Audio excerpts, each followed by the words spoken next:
হিসাবটা পাইলেন? সহজ না? আর বাকি উত্তর তো সব এক। ওই যে কনভিক্টেড দিয়ে সেন্টেন্স করছে, তো আপনি এখন সাজাও, আপনাকে সাজায় দিতে হবে। কথা বুঝাইতে পারছি?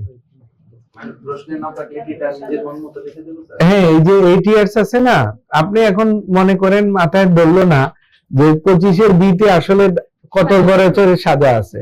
তাই কোনো মামলা ডিসচার্জ পিটিশন যদি সাবমিট না করে সেক্ষেত্রে কি কোনো বাধ্যবাধকতা আছে কিনা স্যার কোয়েশ্চেন? না, বাধ্যবাধকতা নাই। আপনি ডিসচার্জ পিটিশন যদি কেউ দিতে ভুলে যায়, হ্যাঁ, বা আইনজীবী ভুল করলেন, হ্যাঁ, কোনো অসুবিধা নেই, আপনি কোয়াশমেন্টে আসতে পারবেন যদি ল পয়েন্ট থাকে। এটা তার কাছেও মালামালটা বিক্রি করতো। বাট কিন্তু এই ঘটনার মধ্যে দিয়ে একটা জিনিস ঘটলো, অ্যাজ ইল লাক, এই যে তার দুর্ভাগ্যক্রমে, would have it Kafiluddin's wife fell serious ill, তার খারাপ ভাগ্যক্রমে তার ওয়াইফ অসুস্থ হয়ে গেল, সিরিয়াস অসুস্থ হয়ে গেল। সিরিয়াস অসুস্থ হওয়ায় কফিলউদ্দিন স্পেন্ড দা এন্টায়ার মানি, ওই যে লোন যে টাকাটা নিয়েছিল সেটা খরচ করে ফেলছে। যতীন্দ্রর কাছ থেকে যে টাকাটা নিয়েছিল, কি পারপাসে খরচ করছে? For treatment of his wife.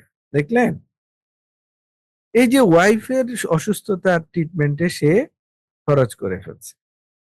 তখন Jatindra Banik wanted his money back, টাকাটা ফেরত চাইলো, Kafiluddin always said that he would pay the money after 2 weeks, 2 সপ্তাহ পরে টাকা দিয়ে দিন।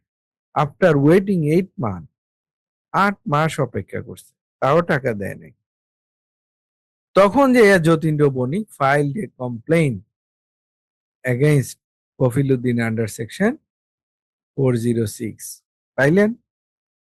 And the Metropolitan Magistrate issued process after taking cognizance of the case.